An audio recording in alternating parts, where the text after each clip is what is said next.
Já, estamos ao vivo, gente linda! Que Pai Omolu abençoe cada um de vocês. Eu estava afastado, peço mil desculpas, mas hoje eu estou retornando e estou retornando com o pé direito. Eu não vou nem apresentá-lo, eu vou deixar essa figuraça que está ao meu lado, que eu estou atrás dele, eu estou caçando ele já faz meses e meses. Eu acho que já estávamos predestinados a nos encontrarmos com esse meu retorno. A toda a família, tambores na noite, uma ótima noite, axé. Fala, meu irmão. Axé, boa noite, tudo bem? Meu nome é Francis, eu sou conhecido também como Urso de Madeira, né? Eu sou construtor de tambores artesanais do tipo nativos americanos, né? Há 12 anos. Eu sou do meio ayahuasqueiro, do meio do neo-xamanismo, né? Sou músico e estamos aqui. Então ele é que nem eu. Mil e uma funções. Eu o conheci como Urso de Madeira. Então, Francis, a gente deixa em segundo plano, tá bom? Hoje é Urso de Madeira porque eu acho bárbaro, né? Se você não tivesse pego esse nome, eu acho que eu teria pego pra mim, né? É maravilhoso. Gratidão. Por que Urso de Madeira? Então, a história é um pouco estranha, né? Quando eu comecei a tomar ayahuasca, eu comecei a ter meus processos, né, com ayahuasca, e comecei a achar algumas coisas engraçadas. E nesse processo de achar algumas coisas de você se entender, se compreender, eu comecei a sentir de fazer uns memes. E foi aí que começou tudo. Memes são brincadeiras na internet. São piadas, né, sobre o contexto ayahuasqueiro, e a partir daí que veio a ideia de Urso de Madeira. Porque você vê os nativos americanos, tem o touro sentado, aí tem o cavalo de alado, por exemplo. Tem sempre uma qualidade de um animal com uma qualidade dele, né? O nome de animal com uma qualidade. E aí me veio o Urso de Madeira, porque a cara é de pau. Entendeu? Então o urso é de madeira e a cara é de pau. E aí vai e faz as piadinhas, é daí que começa tudo.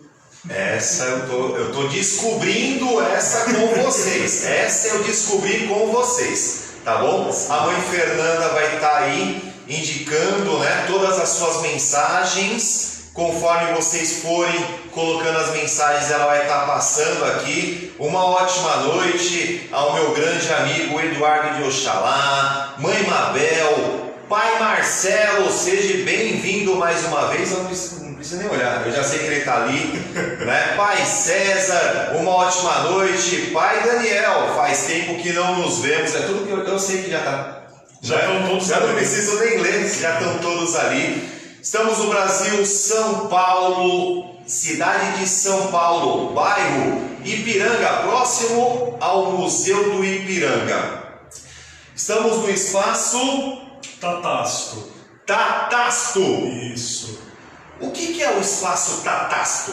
Bem, primeiro que o nome Tatasto é como se fosse assim seja. É algo que você fala quando você quer dizer que aquilo que você está dizendo seja realizado, seja feito, né? O espaço Tatasto é um lugar multi-espiritual, que não tem uma doutrina nem uma religiosidade específica. Aqui, como você falou quando você veio, nós temos imagens de várias egrégoras diferentes para poder acolher a todas as religiosidades. Então não é só ecumênico, ele é multireligioso, que entra dentro da questão do universalismo. Porém aqui nós realizamos rituais com a bebida ayahuasca.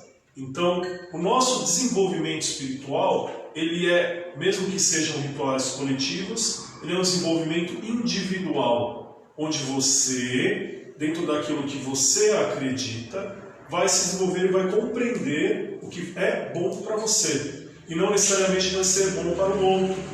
Cada um tem seus entendimentos sob a forma, né, da sua religião, daquilo que já conhece, a partir da utilização da bebida, que nós acreditamos que é um sacramento, que é algo sagrado, que você, ao beber, consegue se conectar com o seu espírito fundamental, com as energias da natureza, com o seu eu interior. O espaço Tatástico é um espaço de acolhimento, então nós também recebemos pessoas que estão com dificuldades, né?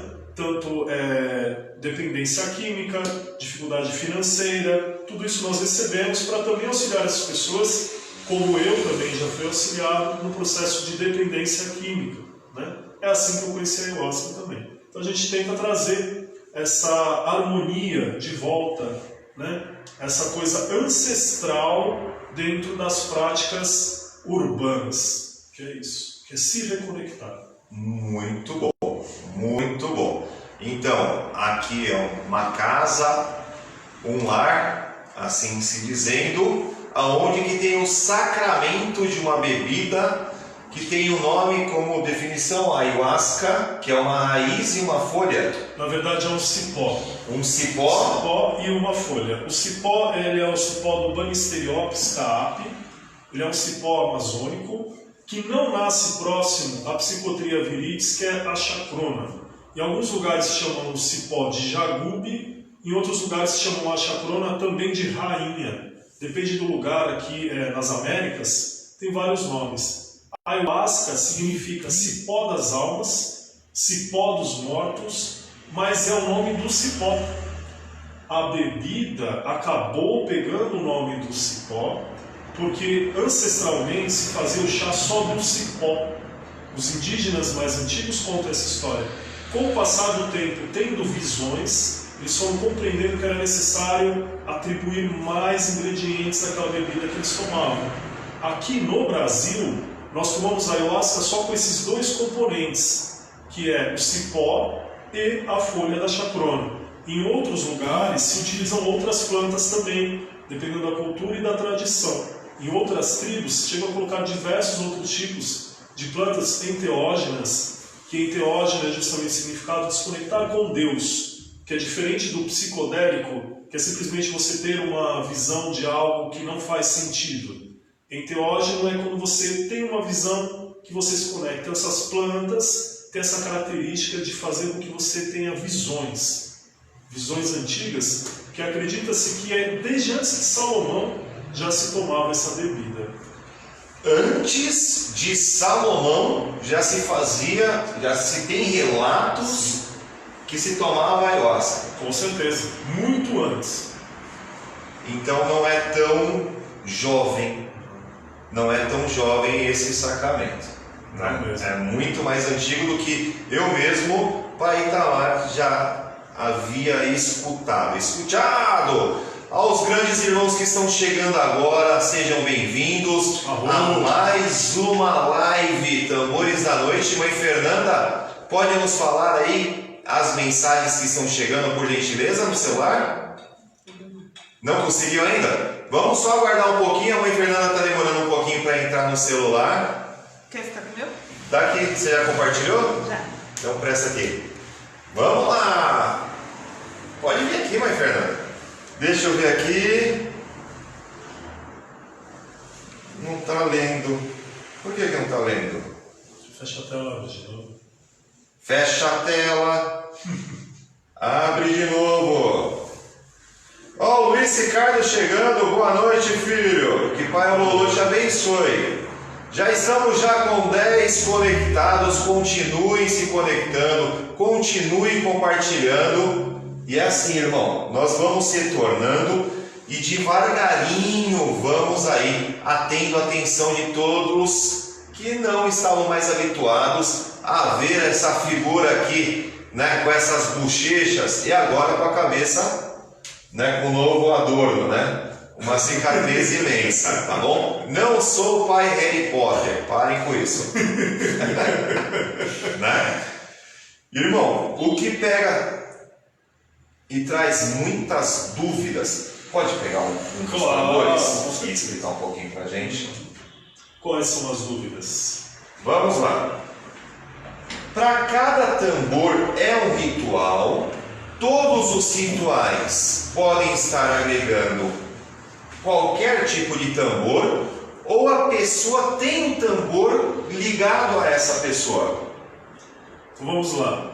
Primeiro, existem vários tipos de tambores dentro das culturas. Cada cultura tem um tipo de tambor. E aí, o que você faz? Quando você está inserido dentro de um contexto, você vai usar esse tambor para tudo. Você vai usar esse tambor para comunicação, se você está num contexto dentro de uma floresta. Você vai usar esse tambor para fazer comemoração, para tocar para os seus amigos e vai usar também para as questões ritualísticas. Então o tambor ele não é sagrado só pelo fato, porque aqui na cidade a gente tem muito disso, né? Agora é um momento sagrado e ali não é. Não. Tudo é conectado o tempo todo, principalmente nas tradições mais antigas. Então, o festejar é sagrado. O você falar com as pessoas é sagrado. O caminhar na terra é sagrado. Então, o tambor que você tem dentro de uma etnia, independente do tipo de tribo, de como ele é feito, é usado para tudo. Desde chorar a se alegrar, né? Desde cultuar a festejar. Então, depende muito. Os tambores que eu confecciono, como eu sou um homem branco da cidade, eu faço tambores artesanais baseados, né, nas culturas tradicionais antigas. Esse, por exemplo, ele é um tambor baseado nos tambores Pueblo, do povo Pueblo. Então ele é um tambor que ele tem o corpo, né, mais alongado, né, e ele tem aqui o diâmetro dele é menor do que o corpo, né, mas cada um deles é relacionado ao povo. Vamos tocando. Esse aqui, cada um na explicação. Toco, mas antes esse de chegar na segunda. Antes de chegar na segunda. Antes de chegar, vamos de cada tribo, para a gente entender as tribos. Sim, mas é isso que eu estou querendo explicar. Porque não adianta você querer ter um tambor para fazer só uma coisa específica. Existe essa mitologia dentro do que você perguntou. Agora eu entendi. Entendeu? Então não adianta você dizer que esse tambor é para jornada e aquele é para expulsar espíritos. Não, não é. Todos os tambores podem ser utilizados para qualquer coisa, desde que você seja direcionado a isso. Você perguntou sobre a ritualística, né? Sobre a ritualística. Então cada tambor ele tem uma origem de um povo. Isso.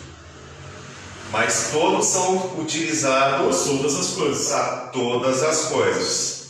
Assim como o atabaque é utilizado em rituais de cura, em oferendas, em aberturas de caminhos. Sim, tá certo. O tambor, a gente diz, um pouquinho diferente, é que a gente diz que cada tambor tem um espírito, né? E esse espírito, ele vem para ajudar o portador, que sou eu no caso. Esse é o meu tambor. Então ele tem um espírito que veio para me auxiliar. E a partir de mim, ele tem a voz dele, e a voz dele é que vai falar para as pessoas o que elas precisam compreender. Porque o tambor não é uma medicina individual, né? É uma medicina coletiva. Quando você toca para as outras pessoas. E aí é isso. Ele tem um espírito que fala com você. Ele tem uma voz, né? Então é um processo de conexão também, ancestral, né? Nesse formato, então, ele é do povo? Pueblo. Pueblo. Por isso que ele tem o nome, né? De Pueblo. Vamos só sentir um pouquinho do que é esse tambor. Lógico, sim, igual. Todos os tambores, eles tradicionalmente, o que é espalhado por aí, é que deve tocar com o batedor, né? Então o som com o batedor é esse aqui.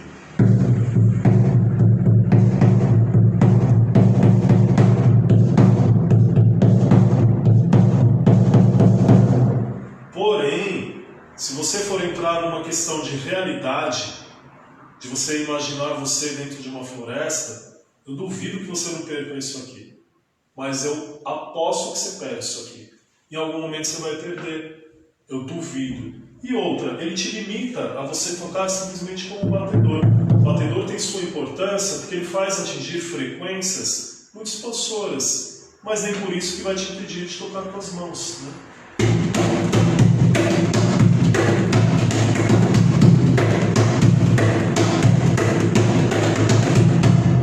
Então ele tem todos esses aspectos, né? E esse é o poema. Eu gostei do poema. Próximo que o irmão vai estar apresentando. Vou mostrar esse Cherokee. Esse é um Cherokee. Todos esses tambores são pertencentes a tribos que fazem parte de uma nação chamada Sioux. A nação Sioux engloba o Pueblo, Cherokee, Lakota, Dakota, Moicanos, um monte de outras tribos. Mas desses 3 tambores são esses. Esse daqui é um tambor Cherokee. A diferença é que ele é mais fino do que o diâmetro dele. Aqui é maior e aqui é mais fino do que o diâmetro. E aqui é o contrário. Ele pode ser um tambor. Qualquer um dos dois pode ter tamanhos diversos. Mas aqui, o corpo, a largura, ela é maior do que o diâmetro. E aqui, ó, a largura é menor do que o diâmetro. Boa. Só isso. Então aqui ele é um tambor de couro de cabra, esse também é diferente, né? Aqui é couro de boi. Ali é couro de boi. Couro de boi. Mas pode ser couro de cabra também. Pode ser. Na verdade, os nativos-americanos usavam mais o couro de cavalo, né?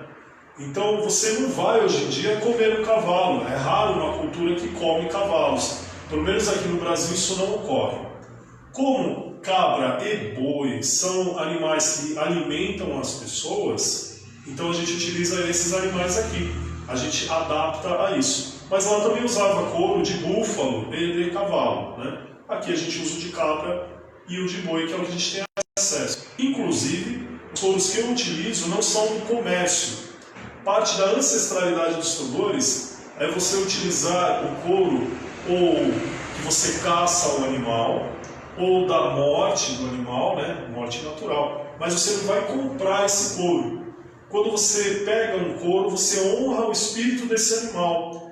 Então, como as pessoas já comem esses animais, eu não como, mas como as pessoas comem, a gente faz o trabalho de urubu, a gente faz o trabalho de camarão, de pegar esse couro que não teria uma finalidade e trazer para o contexto espiritual honrando esse animal que sofreu e que teve todas essas dificuldades, né, dentro desse espírito. Uma pergunta que foi feita por alguns irmãos que são sacerdotes de templos religiosos,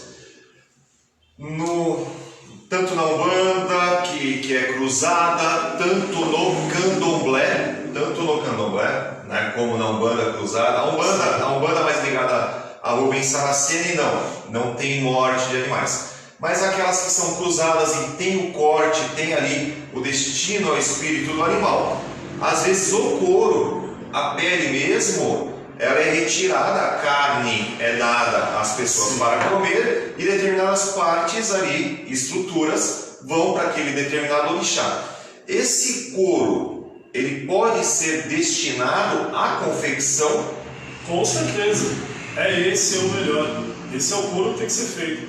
Se as pessoas fazem algum tipo de ritualística, como no caso do candomblé, de matar o animal e tudo mais, não tem melhor destinação para o espírito desse couro do que virar o tambor. Já está dentro da ancestralidade da ritualística. Então fica a dica aí a todos os meus irmãos brasileiros que irão estar assistindo. Eu não citarei nomes, mas tem 3 hoje que estão em gira nesse exato momento que fizeram a pergunta. Não citarei nomes, né? Eu só cito o nome com autorização. Só cito o nome com autorização. Com certeza. Né? Mas você não vai falar que é o Guinho, Zezinho e Luizinho, não? Não pode. Eu conto o milagre, mas não conto o santo. Então esse daqui tem o corpo dele menor e o diâmetro maior. Esse daqui é o Cherokee. Cherokee. Eu vou sair daqui um especialista, então. Vai. Vou mostrar para você.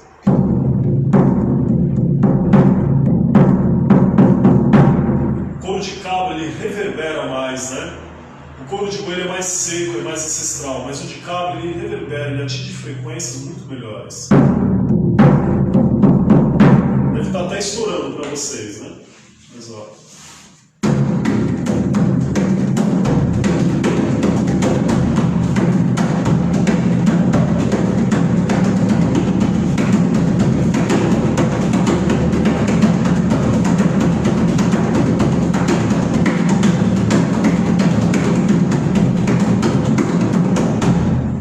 O som da cabra é muito bom, só que o cuidado tem que ser muito maior.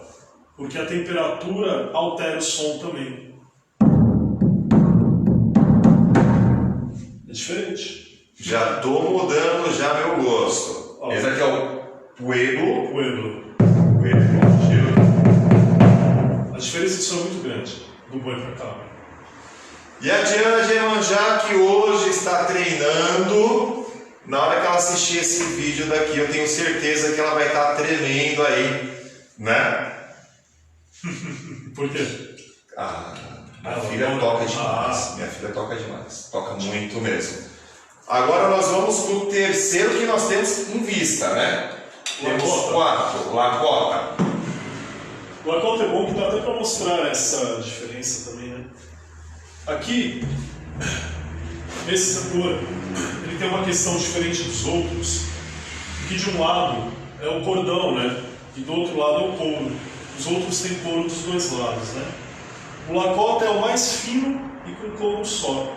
Porém, para ele ser Lakota, ele tem essa amarração tradicional. A amarração que eu aprendi com um irmão que aprendeu com um Lakota e que me ensinou. Então, essa amarração não é uma invenção, é algo ancestral. Tem 12 furos, é feito com 2 cordões somente, sem nó. Então, tem uma tradição aqui que é feito.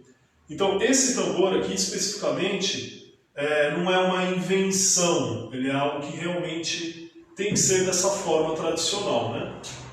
Aí o som dele...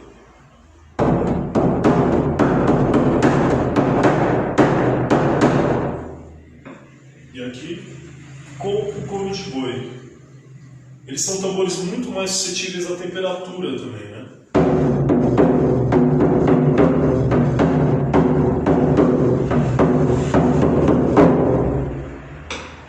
Eu sou suspeito para falar, que são os primeiros que eu aprendi a tocar também, né?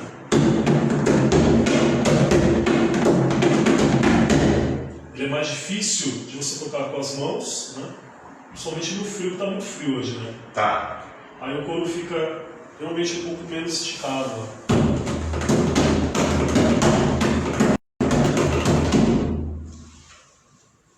Mas é isso. Esse daqui são os Lakotas.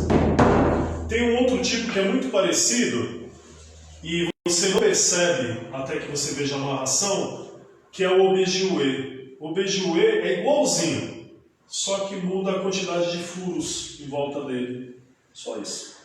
As pessoas não têm esse conhecimento também. Ao Márcio, uma ótima noite, que Pai Amor te abençoe. Deixa eu voltar aqui. Novamente. Boa noite. A Suelen Nicásio, uma ótima noite. E é isso. Vai entrando, vai saindo e depois eu tenho certeza que a quantidade de pessoas que alcançaremos mais uma vez será maravilhosa. Para vocês que estão nos assistindo no pós-gira, no pós-plantão, né, na pós-live, sejam bem-vindas mais uma vez. Muito obrigado por sua audiência. Não se esqueçam de estar compartilhando a nossa live. Hoje estamos aqui, né? Eu só vou chamar só de Urso de Madeira. Eu adorei esse nome. Já mostrou alguns tipos de tambor. Da onde que surgiu?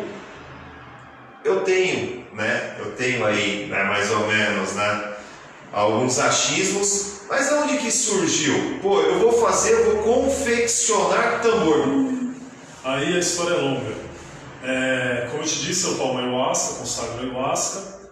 Mas antes disso, eu toco bateria desde os meus 6 anos de idade, né?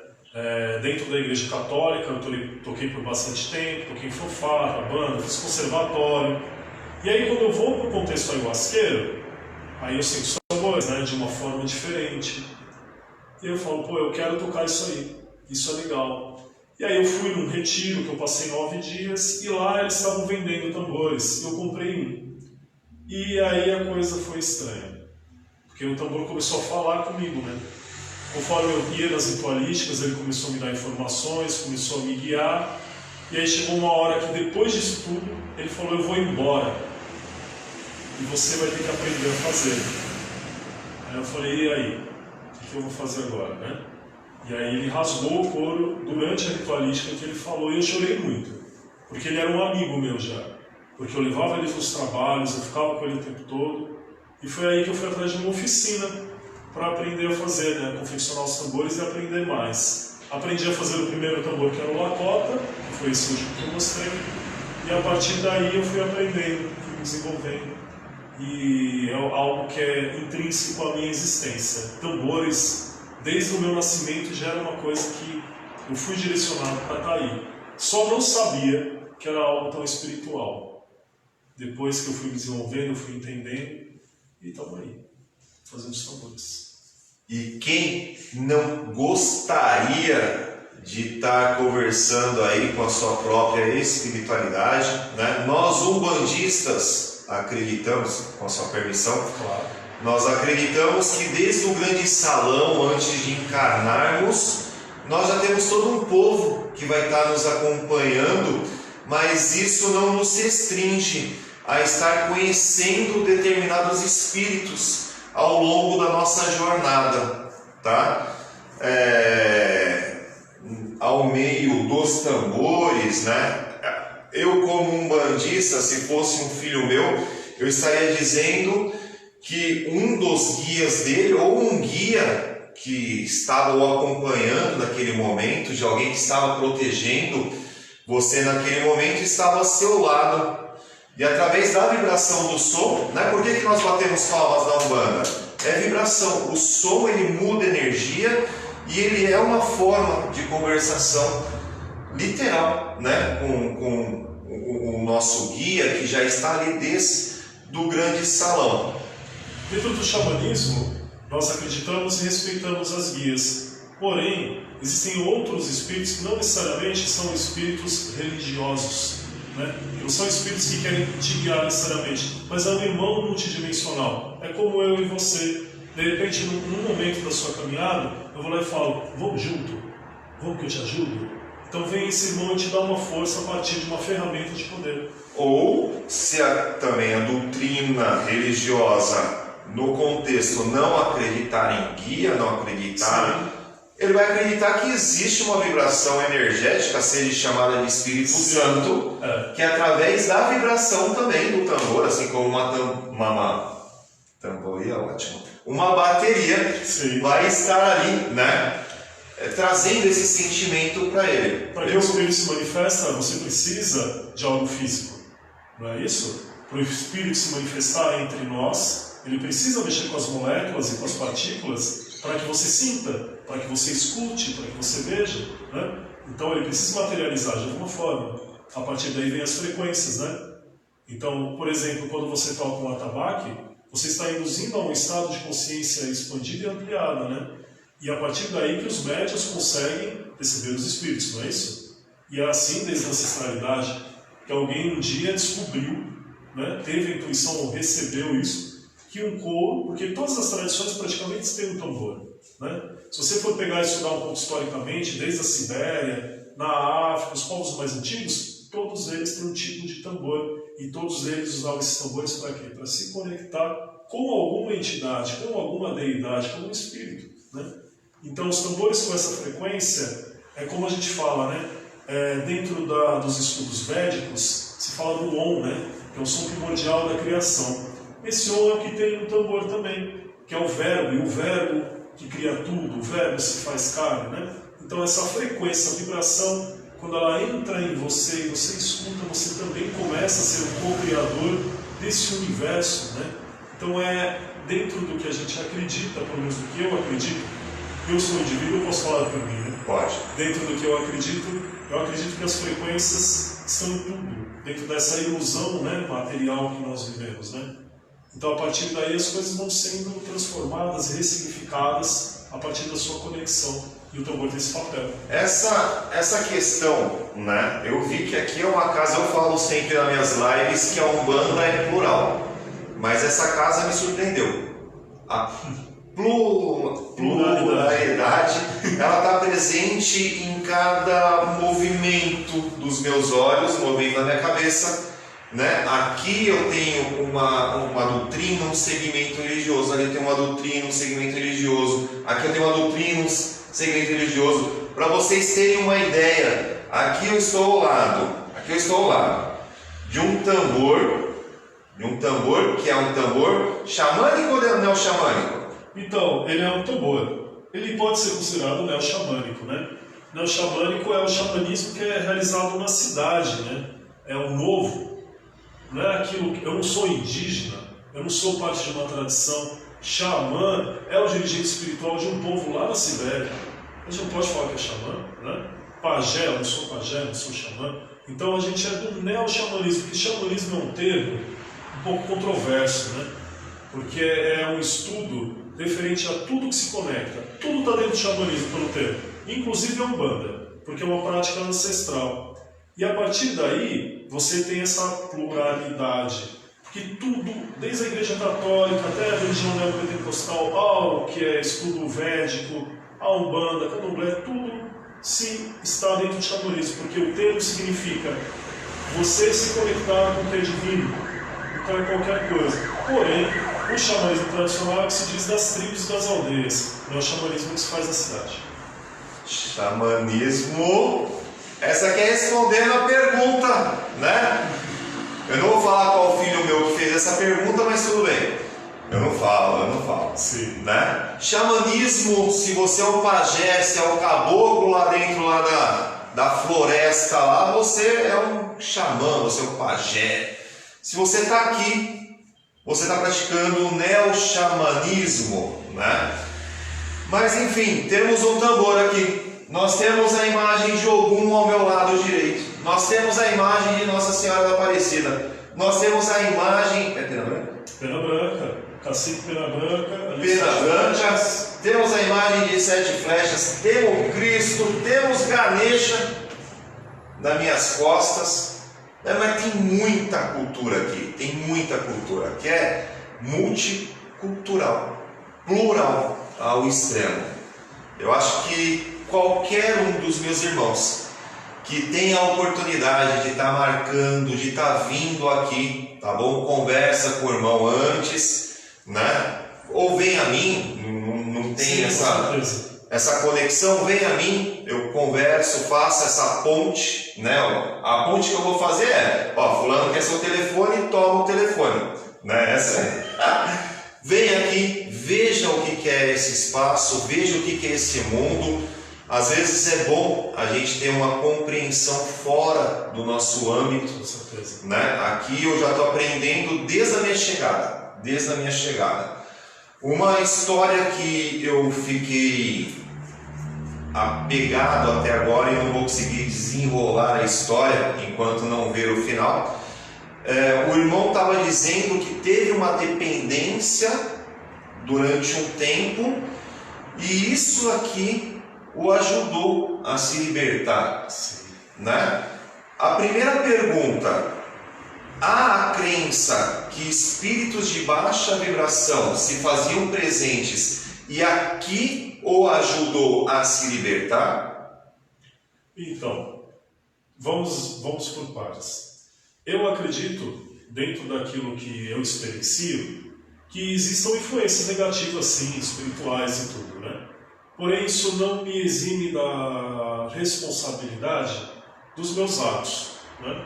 Então, mesmo que alguém vá até sua casa, uma pessoa, e diga para você: vai lá, bebe, meu. Se você beber é porque você quis. Essa é a minha responsabilidade dentro desse processo. Então, mesmo que tenha havido algum tipo de influência, de interferência, o que eu precisava era entender. Como eu fui dependente químico, né? Dependência química é algo para o resto da vida. Dependência química é uma doença que é pouco falada e tratada como tal. Quando a pessoa está sob a influência da dependência química, você não consegue entender que você está se machucando. Você não consegue entender que as pessoas ao seu redor estão sofrendo com isso.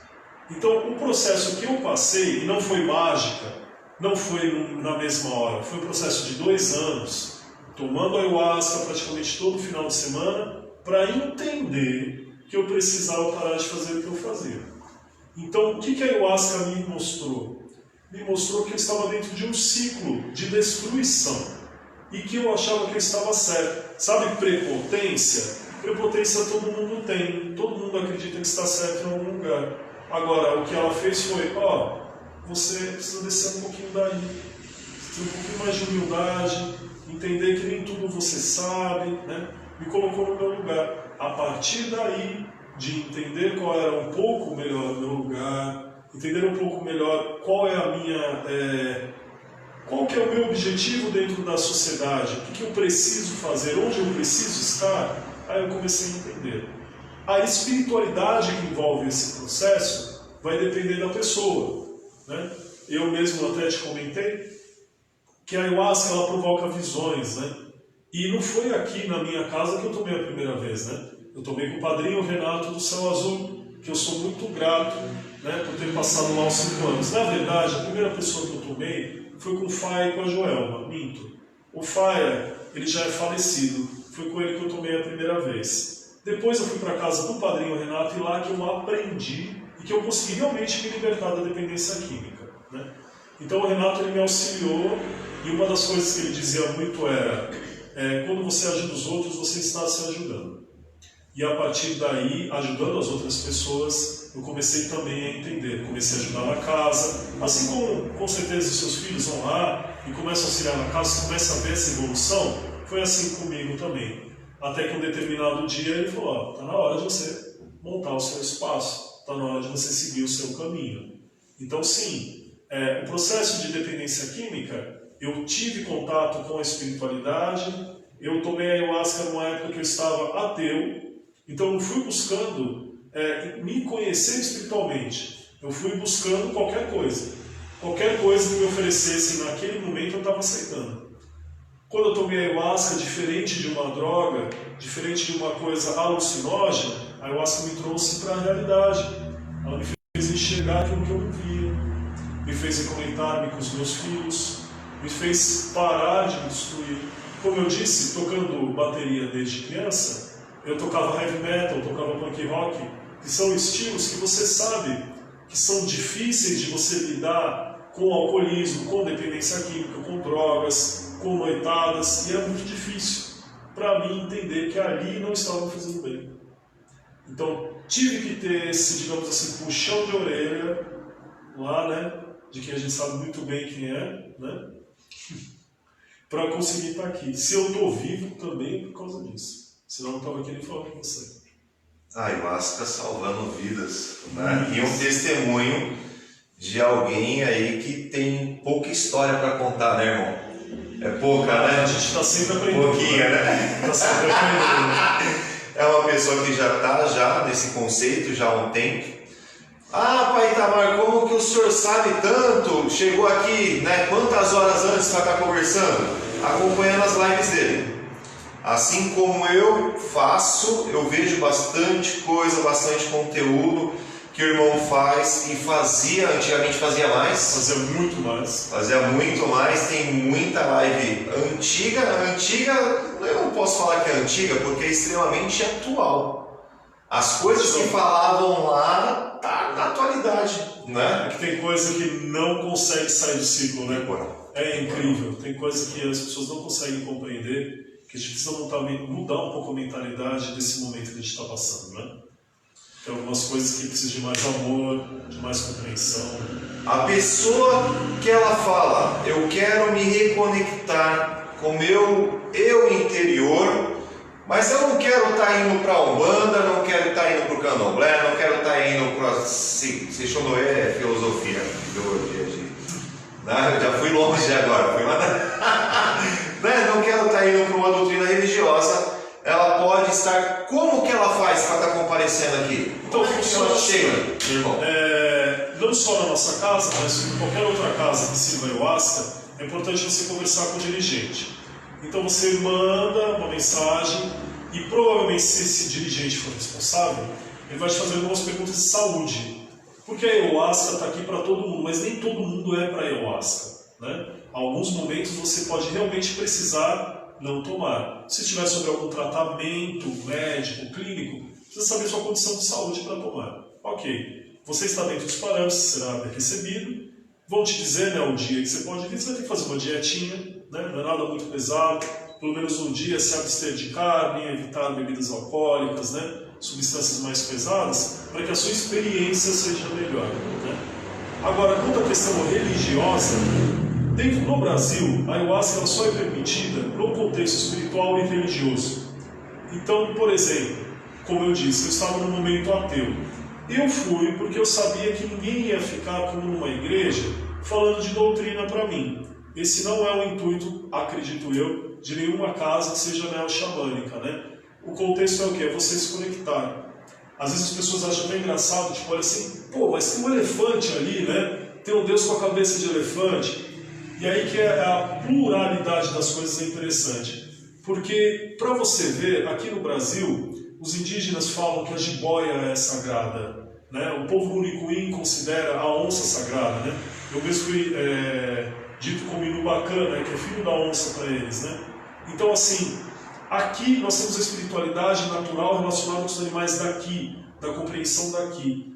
Lá na Índia, onde o elefante é muito mais comum, o Deus se mostra dessa forma.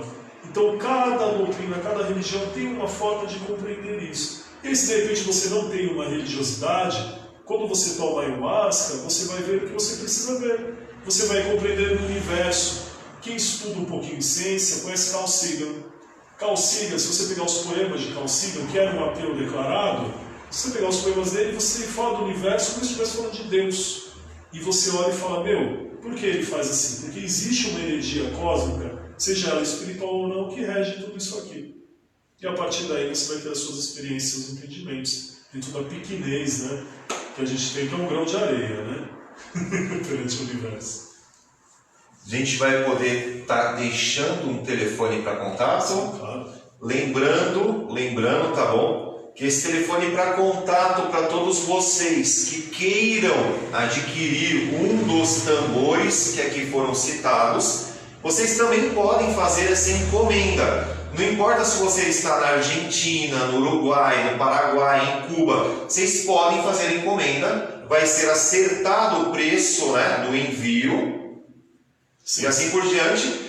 55, que é o Brasil, 55 Brasil, 11, que é São Paulo, 5511 93 444 1302 55 11 93 444 1302. Ou pode entrar no site também, ursodemadeira.com.br.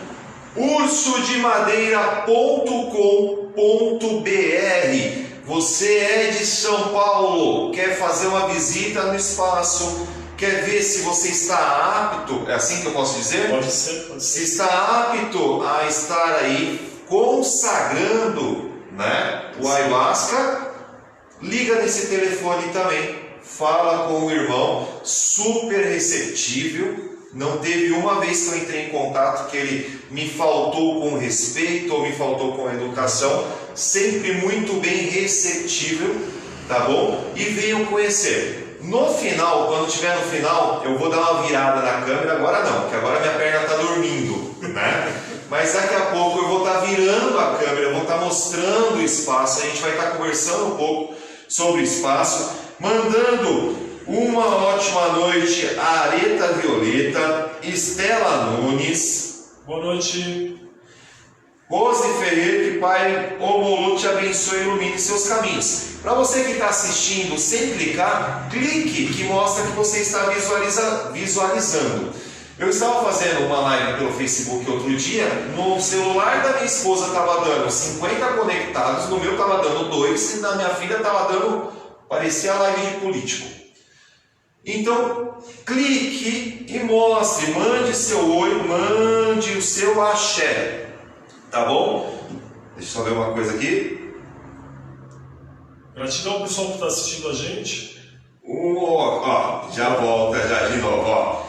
Ô Márcio, para você que está mandando tanto coração, tá bom? Eu já te antecipo que algumas negociações se iniciaram com o meu irmão, então pode ficar tranquilo, né, esposa? Senão ele vai ficar aflito. É aquele filho, sabe aquele filho que fica... Aquele que você ia falar o nome? Eu não ia falar o nome. Não, esse aí não conta, gente. Esse é um dos filhos que estavam, né, me perguntando. Eu já havia dado algumas menções, mas enfim, né? O espaço aqui, ele comporta o que? 20? Não, nós não anotamos aqui. Nós recebemos no máximo 12 pessoas para que a gente tenha um acompanhamento de todo mundo. Sabe, tem lugar que você vê aí, tem 300, 500 pessoas. Nós temos um espaço maior, mas nós recebemos só isso para realmente ter um atendimento. Eu falei 20 que dava para ficar confortável. Mas 12 é o máximo. 12 é o máximo. Isso é por isso que tem que realmente agendar com antecedência para a gente poder direcionar a pessoa para um ritual. Tá, eu vou chamar de mestre, tá bom? E você vai me dar o nome, você vai me dar o nome certo. Aquela pessoa que serve, tá bom? Eu não vou chamar de garçom, é um mestre. Sim. Aquela pessoa, aquele mestre que serve o ayahuasca, qual que é o nome dele? Vamos lá. Você quer que eu te fale o nome de quem está dentro de uma religião ou de quem está fora de uma religião? Porque assim, dentro do contexto ayahuasqueiro, temos muitas religiões. Se você for no Santo Daime, essa pessoa que serve é chamado de padrinho, ou o padrinho designa uma pessoa que será chamado de servente, que vai ser a pessoa que vai servir a ayahuasca. Se você estiver no contexto da união do vegetal, tem o mestre que vai te servir a ayahuasca. Só que dentro do contexto do Santo Daime, a ayahuasca se chama Daime. Dentro do contexto da união do vegetal, a ayahuasca se chama Oasca. Okay? Para vocês que não entenderam, como eu também não entendi, a gente vai mais devagar agora. Vamos mais devagar. Ok. Qual a diferença dos... Eu já tomei no Santo Daime, tá? Tá certo. Qual que é a diferença de ser servido no Santo Daime pro ayahuasca? A diferença é a religião, é a doutrina. Porque dentro do contexto do Santo Daime, existe uma religião recebida pelo mestre Irineu, Raimundo Irineu Serra, recebido no Acre, né? Mestre Irineu foi o primeiro não indígena que começou a utilização dessa bebida, que nós temos ideia, de uns anos para cá no Brasil. Foi a partir do Santo Daime que todas as outras religiões, inclusive nós, estamos aqui. Porque ele começou a disseminar o conhecimento dessa planta para as pessoas que não eram indígenas, dessa bebida para as pessoas que não estavam dentro de uma aldeia. A partir dessa conexão, que as pessoas começam a criar religiosidades dentro da ayahuasca. Antes a ayahuasca era utilizada em rituais indígenas. Depois do mestre Irineu se começou a criar religiões onde a ayahuasca é consagrada como sacramento. Tá? Então depois do mestre Irineu temos outras religiões. As três mais famosas são o Santo Daime, que é do mestre Irineu, a união do vegetal. Essa união do vegetal. No Santo Daime, só para mostrar a minha experiência. Sim. A minha experiência. No Santo Daime, era uma igreja em Minas Gerais, sim, tá bom? Divisa ali com o Rio de Janeiro e São Paulo. Tem até os agulhas negras ali perto, ali, né? Daqui a pouco me volta o nome do local. E ela tinha forma de uma estrela de 5 pontas. Eu lembro que era 6 pontas? Acho que sim, não é? E 5 pontas é um pentagrama. É um pentagrama, 6 pontas. Tá bom, então era 6 pontas. Eu comi uma das pernas da estrela. Sim. Uma estrela de 6 pontas. E assim, eu lembro que lá era muito engraçado que homem entrava por um lado, sim, mulher por outro, casado por outro, e assim, ficava todo mundo distante. Tinha uns pisos quadrados assim, onde você tem que ficar grande. Olha lá, agora tá chegando. E era colocado ali uns desenhos. Tinha uns irmãos que eram bárbaros. Eles desenhavam coisas assim que eu falava, não é possível que exista aquilo. E era com guache mesmo. E desenhavam, não sei se era guache, era alguma tinta que colava ali no piso, só para aquele momento ali. E eles iam desenhando. Até então eu entrei, eles estavam finalizando. E eu lembro uma coisa que me marcou muito, que foi que as mulheres que não eram mais, eu não posso falar de pureza nisso, que não tinham tido ato sexual, Ufa! melhor, ficavam.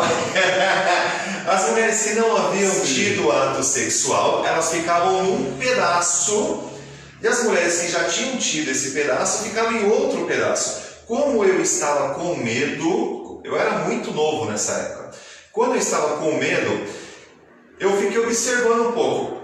E depois eu tive a compreensão que essas meninas que não haviam tido ato sexual ficariam ali. Só que quando começou, eu não vou falar o couro, como é que não era couro, era viola. Sim. Era viola, era tum dum dum dum. Para mim era uma coisa desafinada. Para mim era desafinado naquele momento. Naquele momento estava desafinado.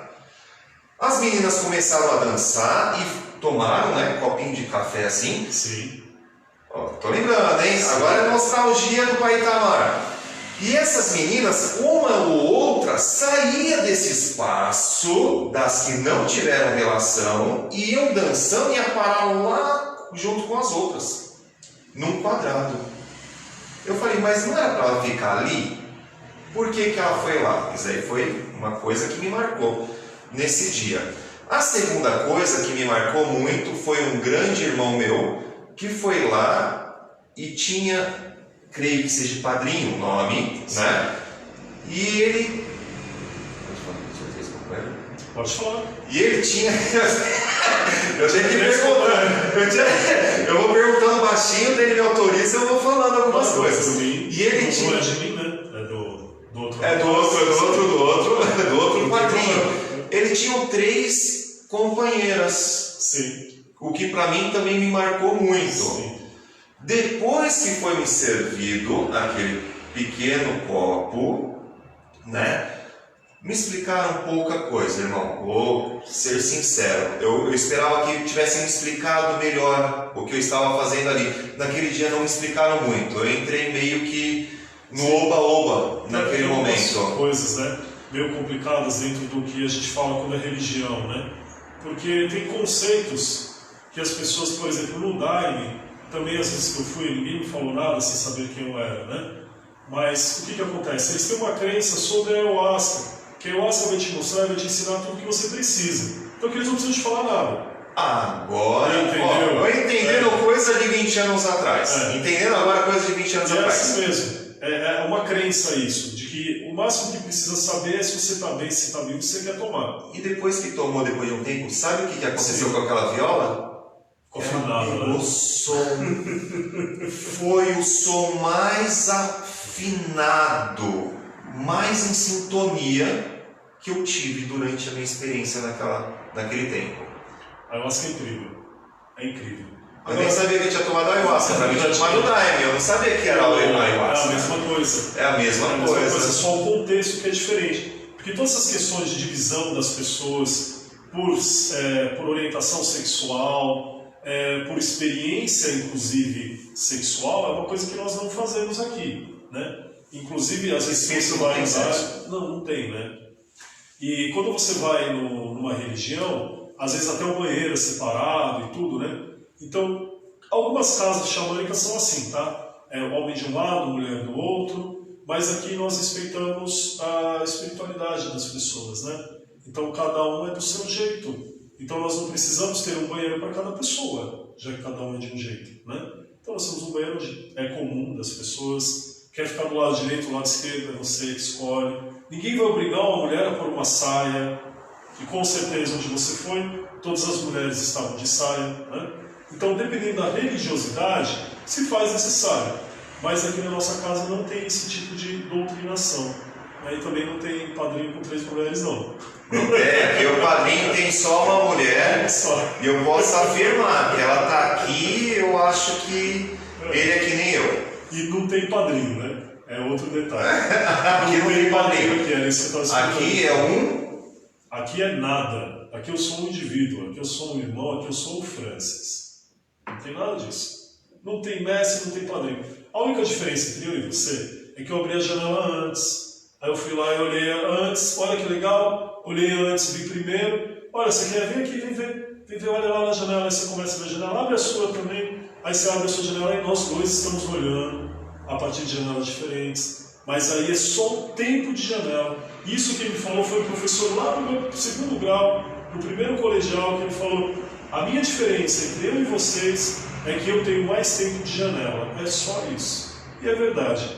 Quando você se coloca no papel de ser mestre de alguém, qual que é a minha prepotência nisso? Onde eu quero chegar, né?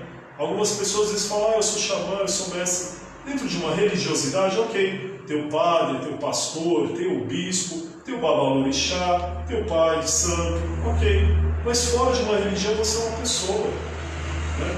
Então eu sou uma pessoa, eu não estou dentro de uma religião, eu não sou uma pessoa melhor do que a outra. E amanhã eu espero que as pessoas que vêm consagrar também se preparem para levar isso para outras pessoas. Porque é um trabalho que é todos os dias. Não é minha vontade, por exemplo, ter filiais no meu espaço ou criar algo. Não, não é isso. O que a gente deseja é que você se encontre. E se você se encontrar e levar isso para o meio que você vive, entende? Então a gente não é nada aqui. Eu sou o Francis, ela é a Juliana, e nós somos indivíduos. Tá. O Francis e indivíduo nada, urso de madeira. Vamos lá. O urso de madeira está consagrando. Agora é dúvida minha, agora eu vou lançar as minhas dúvidas. Chega de dúvida de vocês, agora é só minha dúvida, né? Você está consagrando aqui, você toma? Tomo, mas eu não tomo a mesma quantidade que você vai tomar. Quando uma pessoa vai na sua casa, você chama ela para jantar, você serve um prato e come? Se eu vou na sua casa jantar na sua casa e você não come a comida que está me oferecendo, eu vou achar que está envenenado. Se você for na minha casa, eu como mais que você. Ufa! Se eu vier aqui, eu como mais que você também. Tá bom. De qualquer forma, mas eu entendi. Eu entendi o pensamento. Então, a gente não só toma para mostrar para as pessoas que eu tomo também a mesma coisa que eu te dou, como eu tomo também pelas minhas questões espirituais interiores.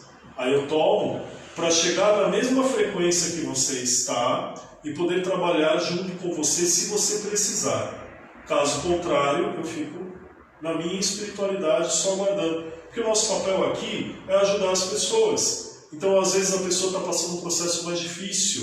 O processo mais difícil é uma falta de aceitação, às vezes. Então, a gente precisa estar aqui para dar um apoio, para ajudar no processo de limpeza. Se falar da limpeza aqui, o pessoal sai correndo. Vamos falar da limpeza, vamos falar da limpeza. Processo de limpeza. Porque no fundo eu e a Juliana, a gente é só auxiliar de limpeza nível 2. É isso que é verdade. Porque a gente passa o esfregão no chão, pega saquinho com a sujeira, vai lá, limpa o banheiro, que é isso aí. Não é nada além disso. Mestre é que fica lá na poltrona. Muitas pessoas, a gente não é isso não. Muitas pessoas, elas temem. Eu vi muito, eu não tive. Eu fiquei dançando num quadradinho. Sim. E eu limpei o quadrado com o pé. Sim. Acabou o desenho, não tinha mais desenho. Não tinha mais desenho. Eu nunca vi isso, de desenhar ali no quadradinho que você tem que ficar. É um piso, é uns pisos. Muito interessante. Eles não falavam assim, eles não pegavam assim: Franz, vem aqui e fica nesse quadrado. E fica nesse quadrado. Não falava pra você. Você subia a escadinha, daí lá onde que tinha o quadrinho, que pra mim, sei lá, eu chamava de mestre, tá bom? Sim, que tava o mestre, as 3 esposas ali. Umas bandejas com um monte de copinho de café, um monte, se servia. Eu tomei um, graças ao Odumaré, eu tomei um, graças ao Odumaré. A pessoa que estava comigo, que assim, tem um tempo, eu tô falando com quem conhece, não vai me deixar mais ou mentir. menos meia hora para fazer. Tem um tempo, eu tomei e falei, eu vou ficar aqui. Eu falei, não dá nada isso daqui, eu vou ficar aqui. Não, isso aqui não deu nada, não acontece nada. É uma porcaria isso aqui. Isso aqui é uma porcaria. A pessoa que estava comigo, esse eu não posso falar o nome mesmo, né? Ele foi lá e falou, não, eu vou tomar de novo porque eu tomei a dose errada. E tomou um segundo copo. Porque existem pessoas que tomam 2, 3. Até muito mais do que isso. Até muito mais. Isso é normal. Sim, tá. Principalmente no processo de recuperação, como foi o meu caso, eu já cheguei a tomar 8. 8 copos. Sim, para poder realmente você pôr para fora coisas que você precisa colocar. Essa pessoa que tomou o segundo copo que eu vi, não passou muitos minutos e ela foi literalmente para o local apropriado para aquilo. E ela limpou o que ela tinha. Ela não tinha feito, eu chamo de preceito, irmão. Eu chamo de preceito. Pode ser preceito? Pode ser. Tá bom, ele não se preparou anteriormente e depois ele me revelou que ele passou ali vomitando, né? Isso é normal acontecer? Muito normal. Agora, não quer dizer que vai acontecer, porque é de cada pessoa. Então, eu, para fazer esse processo, demorei 2 anos para passar pelo processo do vômito a primeira vez. Eu tomo ayahuasca há 14 anos, né? Então, nos primeiros 2 anos, eu não ia no banheiro, eu não punha nada para fora, eu não chorava, não acontecia nada. Eu já me achava que era o ser iluminado. Nossa, eu sou iluminado. Esse negócio de vomitar aí, ó, é coisa dos outros aí, de baixa frequência. Até que teve o dia, né? O dia da minha prepotência. Tudo comigo com a ayahuasca foi assim, para eu aprender mesmo, sabe? Então, o que eu digo para as pessoas é: vai com o baldinho, vai com o saquinho para todo lugar que você tiver. Hoje tem coletor de êmese, né? Tem que ter um coletor já, né? Então, aqui assim. Nós usamos um saquinho, né? A gente dá um saquinho para cada pessoa utilizar, porque é um processo, né? Que a pessoa vai pôr para fora. Mas ela fica quantas horas nesse processo? Depende. Vamos lá. Antes que as pessoas mistifiquem uma coisa, precisa ser desmistificada, na verdade. Por que você vai pôr para fora alguma coisa? As medicinas indígenas são as medicinas tradicionais, são medicinas diferentes, tipo do melhoral, do atroverã, que você toma, entra dentro, antibiótico, né? Entra dentro do seu organismo e vai curar aquela dor e você não vai nem ver o processo. Às vezes você vai ficar um pouco sonolento e passou. Não, a medicina indígena é diferente, porque a crença é que ela vai na causa da dor, tanto espiritual quanto emocional quanto física, dentro de todos os seus corpos. Então, de repente, você está com uma angústia. E a angústia mexe aonde? Aqui no estômago, seus sentimentos. A ciência diz, inclusive, que nós temos muitos neurônios, né, no estômago. Então, está ali, tudo ali. E aí, de repente, você tem uma angústia muito forte, uma dor, assim, você fala: meu, eu perdi alguma coisa, fiz alguma coisa errada. A ayahuasca vai lá onde está isso ali. E ao invés de ela pegar e acariciar a dor, ela vai arrancar essa dor de você. Então você vai colocar isso para fora. Então o processo, que às vezes é um pouco difícil, mas nem sempre, sabe por quê? Quando você bebe demais, quando você come uma coisa estragada, você vomita que você está passando mal. Quando você toma ayahuasca, você está pondo para fora uma coisa que você vê o que é. Às vezes você vê as letras da palavra que você disse e não deveria ter dito saindo para fora. Você entende o problema e a razão daquele desentendimento que você tem, daquela desinteligência que você está tendo. Então, quando você percebe, você fala: nossa, graças a Deus. Graças a Deus, sabe quando você toma banho depois de cair na lama e você está limpinho e fala: ufa, graças a Deus, agora eu posso deitar e dormir? É isso, você põe para fora e fala: graças a Deus que eu vomitei isso aqui. É diferente. E aí você sente a leveza, e o tempo que demora vai depender do tempo do seu entendimento. Se você lutar muito para não vomitar, é pior. Se você lutar muito para não entender, demora mais. Agora, se você simplesmente aceitar e falar: cara, eu errei, estou errado, vou resolver isso aqui. Ou então: isso não me pertence, isso é de uma outra pessoa, eu não preciso sofrer por causa disso. Vai e coloca para fora, né? Uma pergunta que eu ouvi muito, de muitas mulheres, por incrível que pareça. Sim. Muitas mulheres me perguntaram. Perguntaram não, me questionaram, falaram: eu morro de medo de ir, né, consagrar e de repente eu revelar coisas que eu não deveria revelar. Isso ocorre? Revelar, por exemplo, está eu e minha esposa. Meu celular é desbloqueado. Não tenho segredo com minha esposa. Eu também não tenho. Não tem porque minha esposa é brava, né? Minha esposa de Assã, né? É de Assã. Mãe Fernanda de Assã é brava. Não tenho. Ocorreria, por exemplo, eu estou aqui, ela está aqui, de repente ocorre eu olhar e falar assim: ó, eu roubei seu dinheiro durante 10 anos e estou comprando boi em Pernambuco. Bem, quem tem deve tem medo, né? Quem deve tem medo, né? E quem é que não deve, né? Em algum nível todo mundo deve. Aí o que acontece? Durante a ritualística, vocês não vão poder conversar. A gente não permite na nossa ritualística que a pessoa converse com a outra no meio do trabalho. É cada um no seu cantinho de silêncio, no momento seu.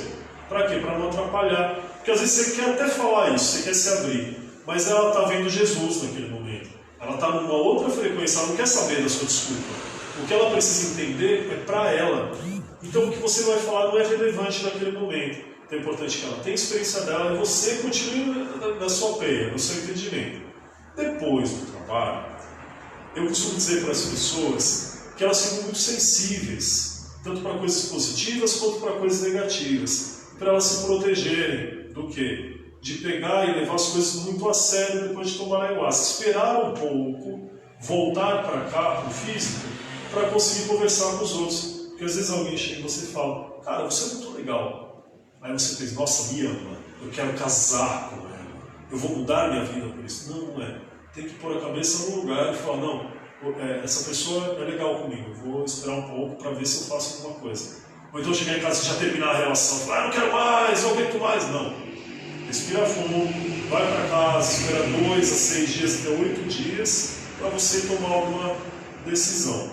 Agora, durante a ritualística, isso não aconteceria aqui. Em alguns lugares, como está falando, existem várias religiões, e essas religiões pode até ser que você tenha essa oportunidade de conversar. Aqui não. Agora, que a sinceridade bate, ela bate, porque a verdade é uma coisa que não tem como escapar, né?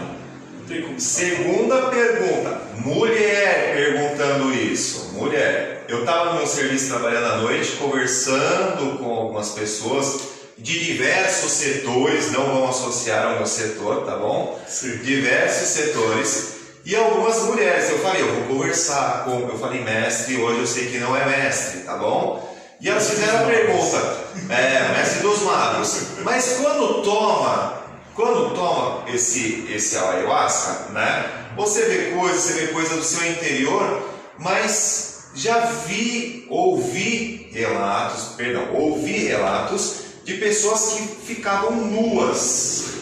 Sim. Agora, daí eu falei, não, vamos quebrar esse tabu junto, porque eu tava com vontade de tomar, se eu for ficar nu, eu não quero mais. Eu também não. Eu não estaria aqui se fosse para eu ficar nu. Mas vamos lá. Em uma manifestação, as pessoas ficam nuas? Não. Às vezes ficam. Eu já vi várias fotos de manifestação na Paulista com gente nua. Não tem praia que as pessoas ficam nuas? Tem, não tem? Artista. Não, artista não, pessoas comuns mesmo. Para chamar a atenção para uma causa, às vezes ficam nuas sim na Paulista. Eu já vi, tem foto na internet, só procurar. Se você for numa praia, tem pessoas que fazem topless, não tem? Tem. Se você for no carnaval, não tem gente que fica nua? Então tem gente que fica nua em todos os lugares, em primeiro lugar. É permitido que as pessoas fiquem nuas nesses lugares? Não. Não, né? Você só pode ficar nu no ambiente onde é permitido. Ou dentro da sua casa, da sua privacidade, né? Ou realmente numa praia de nudismo, em algum lugar que seja propício para isso. Agora, isso impede das pessoas ficarem nuas? Não. Às vezes as pessoas ficam. Então, algumas pessoas que acabam gostando de denegrir a imagem das coisas querem falar que eu fui em tal lugar e a pessoa estava nua. Por quê? Porque teve uma experiência ruim ou então não gostou da experiência e vai falar mal mesmo. As pessoas ficam nuas em todos os lugares. Não é normal. Não é normal. É normal na Paulista? Não é, né? Não é normal em nenhuma casa ayahuasqueira. Muito pelo contrário. Se alguém começa a mostrar um pouco a barriga, a gente já cobre. Entende? Não é permitido que a pessoa venha com partes cobertas do corpo também. Vir com uma bermuda no dia quente é uma coisa. Agora vir de sunguinha e sem camisa não dá. Boa. Desmistificando algo que eu também estava louco para desmistificar. Não ocorre nudismo no consagramento do ayahuasca. Não tem sexo. Não, tem que falar isso aqui, irmão, porque se você está no meio, você não escuta mais isso, porque o povo tem medo de falar do seu lado. Eu, como sou um leigo, eu escuto muita coisa. Não tem sexo no meio. Não, porque senão eu não traria meus filhos.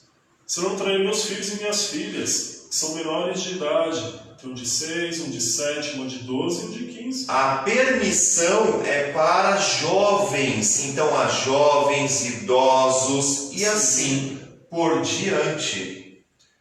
Eu acho que todas as religiões, eu acho que quem é de uma religião de matriz africana tem que ter um entendimento muito mais profundo sobre o que eu vou dizer. Você é vítima do preconceito como eu.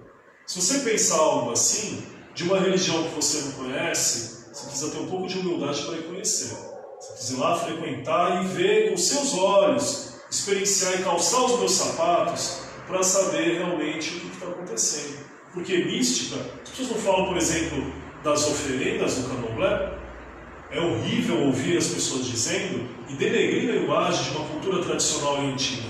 Cada um faz suas escolhas, mas isso não significa, como eu vi, indo no meio lá de uma comunidade, vendo o candomblé atuando numa comunidade e acolhendo pessoas que muitas vezes não teriam o que comer naquele dia, comendo o axé da festa, sendo recebidas, sabe? Não tem como a gente pegar e falar, e aí, isso daí está errado? Não, o que está errado é você e tem preconceito e não está sabendo o que está vivendo, o que está falando. Então, dentro do contexto ayahuasqueiro, aqui nós não somos uma religião, mas nós temos respeito pela individualidade de cada pessoa, desde que não ultrapasse o respeito à individualidade do outro. Onde começa o meu, termina o seu e assim a gente... Ambiente completamente familiar. Completamente. Imagina, não é uma rave, não é uma festa onde você vai ficar doidão, sabe? Não é. A última coisa que é, sabe por quê? A ayahuasca só é permitida na nossa legislação porque ela não é uma substância droga. Ela é permitida pelo Conselho Nacional Antidrogas. A gente tem uma legislação, a gente pode atuar. Então o que a gente faz aqui é o oposto de você, sei lá, tomar um ácido, você cheirar cocaína. A ayahuasca não tem nada a ver com isso, muito pelo contrário. Tanto que aqui nós não utilizamos nem medicinas que são ilegais, que tem muito tabu relacionado à maconha, cannabis, e a gente não faz utilização disso e nem vai dar. A gente não é um lobo mau que come criancinha, não. É aí que tá. Tem que ter esse entendimento, principalmente quem é de religião de matriz. E para as pessoas que vêm no intuito de falar assim, não, eu vou lá porque é um ácido. Não é? Ela vai chegar aqui... Você vai chegar aqui e vai parar de tomar ácido. Essa é a verdade. Você vai chegar aqui e vai parar de beber. E é provável ainda de você ir lá pedir desculpa para sua mãe que é evangélica e falar que ela está certa. É isso. Entendeu? Para completar nosso ciclo de hoje, não posso deixar. Tem mais duas coisas que é ligada ao travei. Eu travo. Por isso normal. Não, o pessoal já está acostumado já, né? Que é o rapé. Sim. Qual o significado do rapé dentro da ayahuasca? Ele é mais uma das medicinas. A ayahuasca, você quer que eu conte toda a história? Vai demorar um pouquinho. O rapé ele é uma medicina indígena também, assim como a ayahuasca é, assim como o cambô, que é a vacina do sapo é, assim como a sananga, que é um colírio, também é. Existem várias medicinas tradicionais São indígenas. todas medicinas complementares. Sim. Vocês estão querendo saber um pouco mais sobre a sananga? Um pouco mais sobre o rapé? Então fica o convite para a nossa próxima live, tá bom? Nossa próxima live não falaremos mais de ayahuasca. Não tem como. Mentira. Hoje eu vou falar. Falaremos mais sobre a sananga, sim, sobre o rapé e sobre cambô. Cambô é a vacina do sapo. Você é uma rã, que ela tem uma resina, que os nativos retiram essa resina e isso faz a queimadura e põe. Isso, e coloca. Falaremos sobre 4. São 5 medicinas completas no total. Né? Isso. Falaremos mais sobre essas 4 medicinas na nossa próxima live. Como que nós falaremos para vocês? Quando será essa live? Quando vocês nos pedirem. Então deixem nos comentários, enviem para nós que vocês querem saber sobre essas 4 medicinas a mais, sim, tá bom? Entrem lá no site ursodemadeira.com.br, deixem lá, faz mais uma live para nós. Ótimo. Irmão, estou extremamente contente de ter vindo. Não posso mentir para você dizendo que das minhas perguntas foram todas de irmãos, porque mais da metade eram minhas, tá bom? Aqui Só não disse quem era, né? Só não disse quem era, tá bom? Toda vez que eu disse que eu não disse quem era, às vezes poderia ser eu mesmo. Então eu tinha diversas dúvidas, diversos tabus, diversas crendices que eu queria quebrar, literalmente. Tá? A gente ouve muita coisa que eu não acreditava que seria, e quem melhor para estar me explicando, para estar nos explicando, do que essa grande figura. Irmão, suas Perdão? Gratidão. Gratidão. Você fala um outro termo. Acho Arro. Arro. O que é arro? Arro é só uma saudação nativa-americana, né? É arro para os homens, arra para as mulheres. Porque na descoberta do fogo, as mulheres falam os homens, aí ficou o arra para as mulheres e o arro para os homens. Uma história antiga, ancestral, e aí foi sendo repetida, sobre uma saudação masculina, o arro, e a saudação feminina, arra. É isso. É isso aí. Considerações finais, meu irmão, para todo o público que está assistindo. Antes, para você que quer um tambor desse, 5511 93444 1302 93444 1302. ou entra no site cursodemadeira.com.br. Tá aqui em São Paulo ou tá fora do estado? Quer fazer uma caravana? Tá na cidade próxima? Tá no estado próximo? Não tem problema, tá bom? Eu tenho certeza que a sua viagem será mais curta do que você imagina, porque realmente vale a pena estar aqui. Eu falo muito, meu irmão. Imagina. Por favor. Imagina, gratidão, Itamar. A gente recebeu esse convite com muita alegria, né, de poder estar aqui falando com vocês também de casa. Espero que a gente tenha conseguido esclarecer um pouco melhor, né, sobre a ayahuasca, sobre o neo-xamanismo. E fica aí, né, o meu agradecimento ao pessoal da Tatasco que está aí, o pessoal que me acompanha nas redes sociais também, que eu vi inclusive, que tem algumas pessoas já aí. Gratidão. Depois eu vou dar uma curtida aí nos comentários de vocês, vou mandar uma mensagem, tá bom? E aí quem sentir no coração de conversar conosco, fica aí aberto, tá bom? Qualquer dúvida também que você tenha sobre a ayahuasca, sobre medicinas da floresta, né? Entre em contato, que a gente pode conversar um pouco mais, tá bom? Só Arita Violeta, Sueli, gratidão a vocês pelo conhecimento. Eduardo Campos, boa noite, muito prazer em conhecê-los. Bará, Leiu, muito prazer em Axé, bendiciones. Leandro Magô, muito conhecimento e gratidão. E Sueli, queremos mais lives, sim. Aê! Então estamos chegando, né? Estamos chegando a alguns corações. Podemos terminar com um pouquinho de toque? Com certeza, pode ser. Posso cantar e tocar? Por favor, por favor.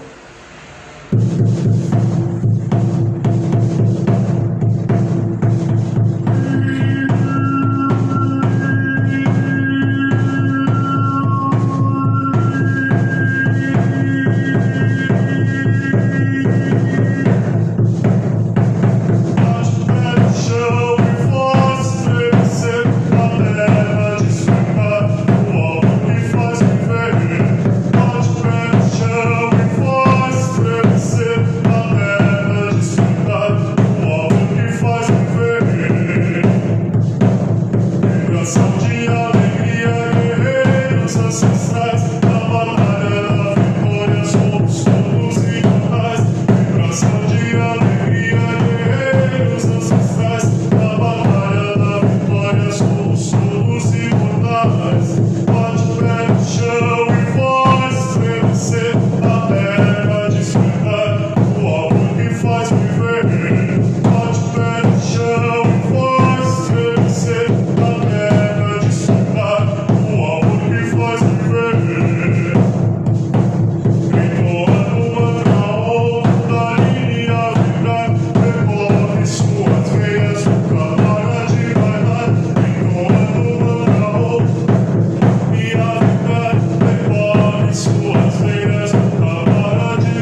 Arro!